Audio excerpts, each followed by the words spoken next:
করেছেন। ইন্না লিল্লাহি ওয়া ইন্না ইলাইহি রাজিউন। আওয়ামী লীগের সভাপতি শেখ হাসিনা কিছুক্ষণ আগে মারা গেছেন। এখন ব্রেকিং নিউজ হচ্ছে কোন অনলাইনে ইতিমধ্যে এসেছে। শেখ হাসিনা কি কোনোদিন এমন দৃশ্য কল্পনা করেছেন? খালেদা জিয়াকে বকাবকি করতেন, গালাগালি করতেন, মৃত্যু কামনা করতেন। যদি মরেও যাই, আমি এক সিনথিয়া মরে গেলে কিছু হবে না। আমি শশী ওয়াজেদ জয় বলছি। আপনারা জানেন এই শ্রোতা সবাইকে ছেড়ে চলে গেলেন শেখ হাসিনা। দর্শক শ্রোতা, চিরদিনের জন্য নাকি তিনি চলে গিয়েছে ভারতের মাটিতেই। তাহলে শেখ হাসিনার মৃত্যু হলো, আসলে কি হয়েছিল, ঘটনাটা কি, সেটা আজকে ভিডিও দেখলে কিন্তু আপনারা বুঝতে পারবেন যে কেন তার সাথে এই মর্মম ঘটনা ঘটেছে। দর্শক, কথা না বাড়িয়ে চলুন আমরা ভিডিও মূল আলোচনা চলে যাই। ভিডিও মূল আলোচনা চলে যাওয়ার আগে আপনার কাছে আমার ছোটো করে একটু হতো, আপনি প্রত্যেক মুহূর্তের আপডেট পেয়ে চাইলে অবশ্যই চ্যানেলটি সাবস্ক্রাইব করে দেবেন এবং পাশে থাকা বেল আইকনটি ক্লিক করে দেবেন। তাহলে প্রত্যেক মুহূর্তের আপডেটগুলো সবার আগে পৌঁছবে আপনার কাছে। দর্শক, কথা না বাড়িয়ে চলুন আসলে ঘটনাটা তাহলে বিস্তারিত দেখে আসি। শেখ হাসিনা কি কোনোদিন এমন দৃশ্য কল্পনা করেছেন? ডক্টর ইউনূস এবং বেগম খালেদা জিয়া পাশাপাশি বসে আছেন একটি রাষ্ট্রীয় অনুষ্ঠানের, সামরিক বাহিনীর একটি রাষ্ট্রীয় অনুষ্ঠানের মধ্যমণি বেগম খালেদা জিয়া, একটি রাষ্ট্র অনুষ্ঠানের সবচেয়ে গুরুত্বপূর্ণ ব্যক্তি ডক্টর মোহাম্মদ ইউনূস। শেখ হাসিনা কোনোদিন এমনটা কল্পনা করেননি, অথবা অন্যভাবে বলা যায় যে শেখ হাসিনা এমন দৃশ্য হয়তো দুঃস্বপ্নে দেখতেন, যে কারণে দেখেই তিনি বিকারগ্রস্ত হয়ে উঠতেন। খালেদা জিয়াকে বকাবকি করতেন, গালাগালি করতেন, মৃত্যু কামনা করতেন, ডক্টর ইউনূসকে সুদখোর বলতেন, ইত্যাদি ইত্যাদি ইত্যাদি কথা বলতেন। এই দৃশ্য দেখে শেখ হাসিনা কি ভাবছেন? শেখ হাসিনার পরবর্তী টেলিফোন কথোপকথনে নিশ্চয়ই তার কিছু আলামত পাওয়া যাবে। তিনি কতটা বিক্ষুব্ধ হলেন তার কিছু আলামত পাওয়া যাবে। ডক্টর ইউনূসের অপরাধ কি ছিল? ডক্টর ইউনূস একটি নোবেল পুরস্কার পেয়েছিলেন। ডক্টর ইউনূস ইনফ্যাক্ট সারা পৃথিবীর যত পুরস্কার আছে প্রায় তার সবই পেয়েছেন। পাননি ডক্টর ইউনূস এই পুরস্কারটি পাননি, পৃথিবীতে এমন কোনো গুরুত্বপূর্ণ পুরস্কার নেই। আর শেখ হাসিনার রাগের কারণটা কি? শেখ হাসিনা একটি নোবেল চেয়েছিলেন। কি কারণে চেয়েছিলেন? কারণ নাই কোনো। শেখ হাসিনার প্রত্যাশা ছিল যে ডক্টর ইউনূস নিজে নোবেল না পেয়ে তাকে একটি নোবেল এনে দিবেন। শেখ হাসিনা হয়তো মনে করতেন জোর করে ক্ষমতা দখল করার মতো নোবেল ইচ্ছা করলেই কেউ পেতে পারে, ইচ্ছা করলে কাউকে দেয়া যায়। যেমন দিনের ভোট রাতে করা, তার ইচ্ছা হয়েছে দিনের ভোট রাতে করেছে। শেখ হাসিনা মনে করেছিল ডক্টর ইউনূসও ওই রকম নোবেল কমিটির কাছে গিয়ে বলবে যে আমাদের প্রধানমন্ত্রীকে একটা নোবেল দেন, সেই নোবেলটা দিয়ে দিবে, ডক্টর ইউনূস এসে তার হাতে দিয়ে দিবে। বিষয়টি তিনি এরকম করেই ভেবেছিলেন। যেহেতু পাননি সেহেতু শেখ হাসিনাকে শেখ হাসিনা ডক্টর ইউনূসকে বিষোদ্গার করেছেন। আর খালেদা জিয়াকে বিষোদ্গার করার অনেক কারণ। বাহ্যিক সৌন্দর্যের কথা যদি বলি, এটা বলি না আমি কখনো, বা বলা উচিত নয় কারো সম্পর্কে, সেটা খালেদা জিয়া সেই জায়গাতে অনেকখানি এগিয়ে, অত্যন্ত মার্জিত রুচিশীলভাবে বলছি, আচার আচরণ, কথা, বাচন ভঙ্গি সব কিছুতেই মার্জিত রুচিশীল। আর শেখ হাসিনা ভালগার, বিষাক্ত। খালেদা জিয়া যায়, বয়স হয়েছে, মারা যাবে, এই যায় অবস্থা, কয়দিন আর বাঁচবে, বিদেশে পাঠিয়ে কি হবে, এহেন বাজে কথা নাই শেখ হাসিনার মুখ দিয়ে, যা বের হয়নি। আরও কত কথা বলেছেন খালেদা জিয়াকে নিয়ে, সেগুলো ভাষায় প্রকাশের অযোগ্য, বললে মুখের মানে রুচিতে বাঁধে, মুখে আসে না, সেই কারণে সেগুলো বলছি না। বেগম খালেদা জিয়ার মৃত্যু কামনা করা, বেগম খালেদা জিয়াকে নিয়ে অত্যন্ত অশ্লীল কথা বলা, মানে একজন মানুষের অন্তর কতটা বিষাক্ত হয়, একজন মানুষের অন্তরে কতটা বিষ থাকতে পারে, শেখ হাসিনা তার নজির তৈরি করেছেন। খালেদা জিয়ার প্রতি তার রাগের আরেকটা কারণ ছিল।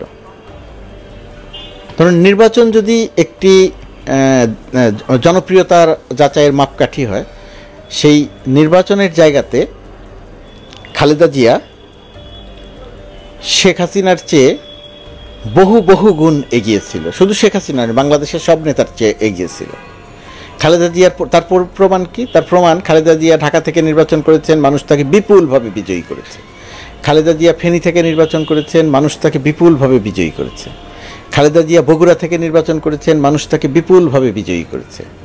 যতগুলো নির্বাচনে মানুষ ভোট দিতে পেরেছে তার সবকটি নির্বাচনে বেগম খালেদা জিয়া 5টি করে আসন থেকে বিজয়ী হয়েছেন এবং বিপুল ভোটে বিজয়ী হয়েছেন। আর শেখ হাসিনার ক্ষেত্রে কি ঘটেছে? শেখ হাসিনা দিনাজপুর থেকে নির্বাচন করেছিলেন। দিনাজপুর মানে শেখ হাসিনার স্বামী ওয়াজেদ মিয়া, সজীব ওয়াজেদ জয়ের বাবা, তার বাড়ি, শেখ হাসিনার শ্বশুর বাড়ি। কিন্তু তার শ্বশুর বাড়ির মানুষ, দিনাজপুরের মানুষ শেখ হাসিনাকে ভোট দেয়নি। সেই নির্বাচনে পরাজিত হয়ে শেখ হাসিনা বলেছিল দিনাজপুরের মানুষ আমাকে ভাত দেয়নি, ভোটও দিল না। তার মানে ওয়াজেদ মিয়া শেখ হাসিনাকে ভাত দেয়নি, এই অভিযোগ তিনি প্রকাশ্যে করেছেন। জয়ের বাবা তার মাকে ভাত দেয়নি, এই অভিযোগ শেখ হাসিনা প্রকাশ্যে করেছে। ঢাকা 7 আসন থেকে নির্বাচন করেছিল শেখ হাসিনা। সাদেক হোসেন খোকা সেই সময়ের তরুণ এবং সেই সময়ের অল্প বয়সী এবং কম পরিচিত নেতা। সাদেক হোসেন খোকার কাছে 27-28 হাজার ভোটে তিনি পরাজিত হয়েছিলেন। সাদেক হোসেন খোকার রাজনীতির টার্নিং পয়েন্ট শেখ হাসিনাকে পরাজিত করা। তারপর থেকে আর কখনো সাদেক হোসেন খোকাকে পেছন ফিরে তাকাতে হয়নি, তিনি সামনের দিকে এগিয়ে গেছেন। বিএনপির অন্যতম গুরুত্বপূর্ণ নেতায় পরিণত হয়েছেন। হিন্দু অধ্যুষিত এলাকার মানুষ শেখ হাসিনাকে ভোট দেয়।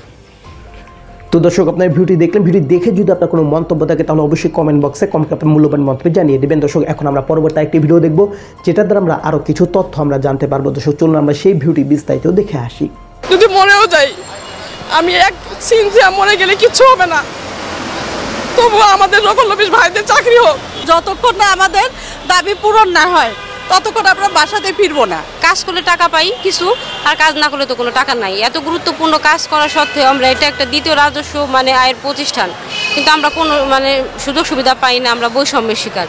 আমাদের ভাই বোন যেহেতু অসুস্থ হয়ে পড়েছে, কিন্তু সরকার এখন পর্যন্ত আমাদের এই কষ্টের জীবনটা একবারও তিনি যাচাই করতে এখানে আসি নাই। তো তিনি আমাদের এই দাবি, আমাদের একটাই দাবি জাতীয়করণ করা। উনি যদি আমাদের জাতীয়করণ না করা অবধি আমরা এখানে এই অনশনে থাকবো। বাড়ি থেকে আমরা দাবি ওয়াদা করে আসছি যে আমাদের আন্দোলনে যতক্ষণ না আমাদের দাবি পূরণ না হয় ততক্ষণ আমরা বাসাতে ফিরবো না। আমরা অসুস্থ হয়ে যাব, আমরা প্রয়োজনে ওখানে মৃত্যুবরণ করব। বৈষম্য দূর করার জন্য এই সরকার আমাদের এখন বর্তমানে, এর জন্য আমরা আমাদের অনেক বৈষম্য আমাদের অফিসে, এর জন্য আমরা এই সরকারের কাছে বৈষম্য দূর করার জন্যই আমরা আসছি। তারপরে সরকার তো এই বৈষম্য দেখতেই যাচ্ছে না।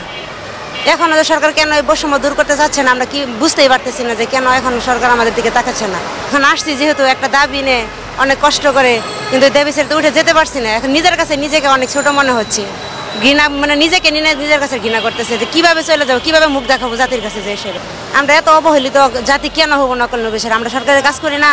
আমরা তো সরকারের কাজ করি, আমরা বালাম লিপিবদ্ধ করি, আমরা রেকর্ড তৈরি করি, আমরা একটা দলিলের উপর সম্পূর্ণ কাজ স্বয়ং সম্পূর্ণ করি, সমস্ত কাজ আমরা করি। তাহলে আমরা কেন এই বৈষম্য শিকার থাকবো? আল্লাহ ভালো জানে আমাদের এই দাবি কবে পূরণ হবে, আল্লাহ ভালো জানে। আমরা আল্লাহর কাছে বলতেছি যে শীঘ্রই যদি আমাদের নকল নবিশের এই দাবি আদায়টা আমাদের সরকার প্রধান উপদেষ্টা সাহেবের সাথে খুব আকুল আবেদন করতেছি, আমাদের এই আমরণটা যাতে সফল হয়।